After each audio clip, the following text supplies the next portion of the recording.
안녕하세요. 오늘은 요즘 차에서 자주 찍죠. 시간이 많진 않아서 오늘 오전에는 회사 설립, 법인으로 임대사업을 좀 해보고 싶어가지고 법인을 설립하는데, 보통 이제 우리 결혼하신 분들은 자녀들이 있잖아요. 그러면은 가족법인을 한 번씩은 들어보기도 하고 뭐 생각도 해보셨을 텐데, 저도 가족법인은 없어요. 제가 1인인 대표이사로 있는 주식회사는 가지고 있거든요. 그걸로 경매도 하고, 여러분들이 중간중간에 또 수익화를 위해서 쿠팡, 네이버 이런 전자상 거래도 하고 있는 법인이 있습니다. 이번에 만드는 법인은 주식회사가 아니고 유한회사예요. 유한회사는 가족법인에 좀 최적화되어 있는 회사입니다. 굉장히 폐쇄적이에요. 외부 투자를 받을 수는 없고 그냥 진짜 가족끼리 쿵짝쿵짝 해먹는 회사입니다. 유한회사는 제가 뭐 그냥 대리로 이렇게 맡기면 되는데요. 어떤 절차가 있는지를 또 제가 하나씩 찾아가서 해봐야지 또 직성이 풀리는 성격이기 때문에 주말에 찾아보고 열심히 일하다가 오늘 갑자기 생각이 나서 우선적으로 보면은, 그럼 유한회사랑 주식회사랑 차이가 뭐냐.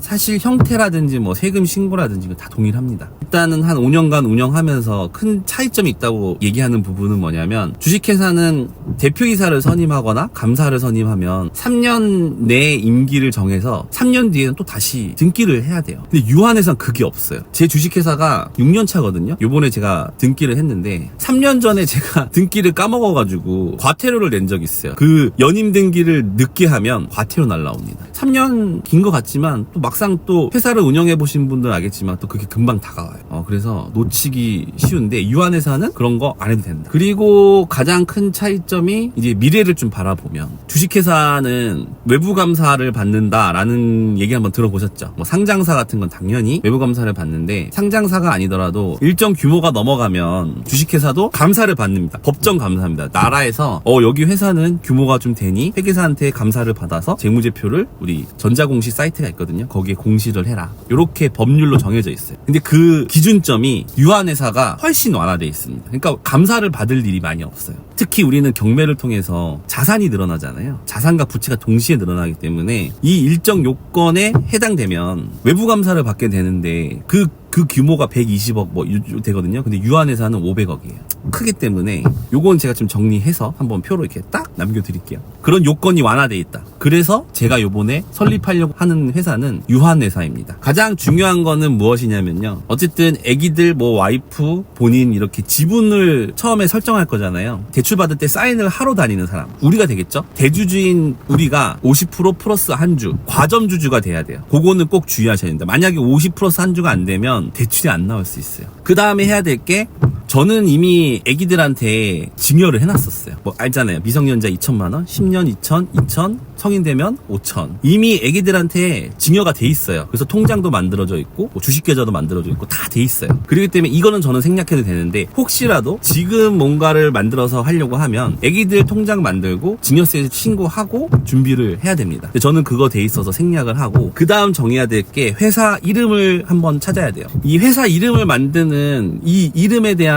뭐, 이것도 사실 팁 중에 팁일 수는 있는데, 그거는 나중에 저와 함께 하시면 제가 좀 그런 건 알려드리도록 하고, 회사 이름이 내 등기, 내 관할 구역 내에 동일하게 명칭이 있는지, 우리 대법원 등기소에 상호라는 게 있거든요. 거기 가서 중복되는 이름이 없는지 확인할 수가 있어요. 그 회사명인 인감을 파야 돼요. 인감을 파가지고 미리, 지금 법인 인감은 당장 필요한 건 아닌데 또 가야 되니까 오늘은 애기들 거 인감을 등록하고 인감 증명서 떼놓는 것까지 오늘은 진행할게요. 일단 저도 이게 처음 해보는 거라서 실수할 수 있기 때문에 제가 이렇게 한번 과정을 둘러보고 최단 루트로 제가 다시 한번 블로그라든지 이런 거 제가 좀 설명해 놓을게요. 그래서 동사무소로 가도록 하겠습니다. 오늘 출근이 좀 늦었네요.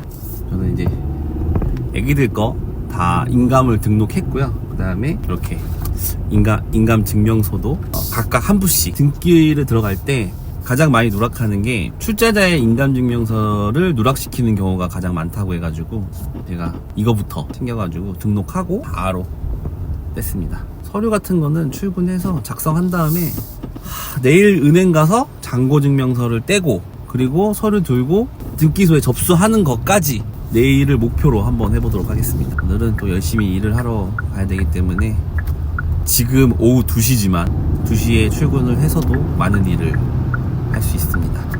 내일 뵙도록 할게요. 안녕하세요. 저번 주 금요일 날 열심히 도장 파고 애기들 인감 등록하고 서류 만들어서 제출을 했는데 반려당했어요. 그러니까 출자자는 저번 주에 제가 말씀드렸던 게 출자자의 인감증명서가 필요하다고 했었잖아요. 당연히 애기들도 출자자니까 출자자 인감까지 파서 인감 등록하고 인감증명서를 떼서 갔더니 아니래요. 그러니까 저는 애기들은 법정 대리인 어머니 아버지 친권이 가지고 있으면 어머니 아버지의 도장을 찍어야 된다 하더라고요. 인터넷에 있는 내용하고 달라요. 주말에 열심히 수정하고 그래서 오늘 월요일 출근 전에 빠르게 접수를 했습니다. 접수를 하고 딱 차를 타고 나오니까 대한민국 인터넷 등기소라고 해가지고 특별한 사항 없으면 한 이번 주 목요일날 설립이 완료된대요. 그럼 벌써 며칠이야? 월, 화, 수, 목 4일이나 걸리잖아요. 근데 문제가 있으면 전화가 온다고 하더라고. 법인 경매를 시작하기 위한 이 첫걸음을 드디어 뗐습니다. 접수하고 뭐 만드는데 어렵진 않더라고요. 제가 뭐 어떻게 해야 되는지 서류가 뭔지 이런 거 찾아보는 시간이 더 오래 걸렸지 뭐 만든 다음에 접수하고 이런 거는 뭐 금방금방 하네요.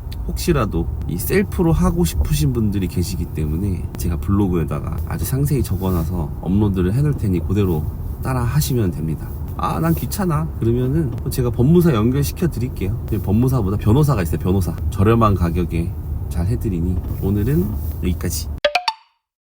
안녕하세요.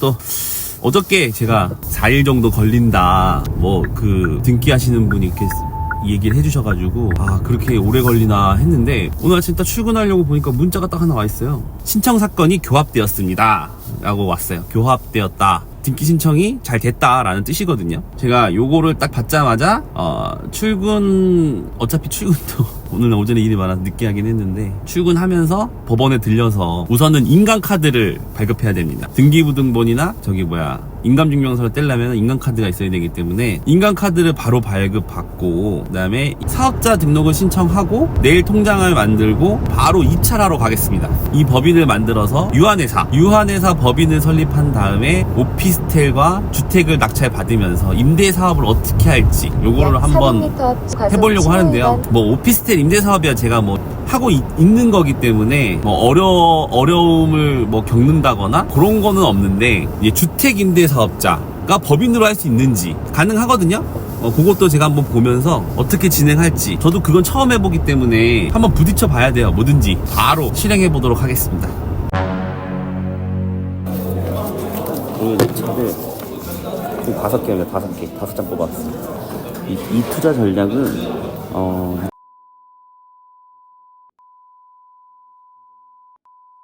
수익률 싸움이기 때문에 비싸게 먹을 필요가 없어요.